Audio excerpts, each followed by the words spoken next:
আমি যে কি বিচার চাই এখন আপনাদের যদি একসাথে তুলে মেয়ে বাবার বুক ফাটা আর্তনাদ, তার দুই শিশুকন্যাকে একই সঙ্গে গলা কেটে হত্যা করা হয়েছে। শোকাহত এই পিতা শামীম আহমেদ চাকরি করেন মালয়েশিয়ায়। দুই মেয়ে ভাবনা ও লুবনার নির্মম মৃত্যুর সংবাদে ছুটে এসেছেন জামালপুর সদরের মেষ্টা ইউনিয়নের দেউলিয়াবাড়ি গ্রামের বাড়িতে, যে বাড়ি এখন রক্তাক্ত। ভাবনা মান্নাফিয়া উচ্চ বালিকা বিদ্যালয়ের নবম শ্রেণী ও লুবনা হাসিল মতিউর রহমান একাডেমির চতুর্থ শ্রেণীর ছাত্রী ছিল। মঙ্গলবার তাদের মা তাসলিমা বেগম বাবার বাড়িতে যান। বুধবার সকালে ফিরে ভাবনা ও লুবনাকে ঘরে গলাকাটা অবস্থায় দেখতে পান। শোকে স্তব্ধ হয়ে পড়েছে পুরো পরিবার।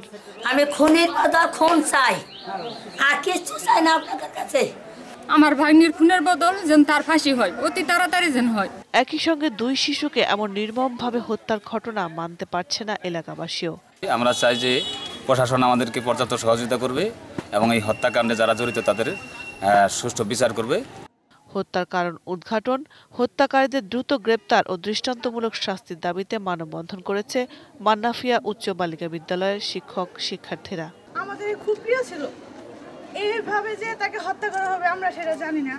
এই নৃশংস হত্যার জন্য প্রধানমন্ত্রীর কাছে আমাদের একটা অনুরোধ, যে তাকে যে হত্যা করেছে তাকে যেন নির্মমভাবে ফাঁসি দেওয়া হয়। জামালপুরের অতিরিক্ত পুলিশ সুপার রওনক জাহান জানান, চাঞ্চল্যকর এই জোড়া খুনের তদন্তে নেমেছে পুলিশ। হত্যাকারীরা রেহাই পাবে না।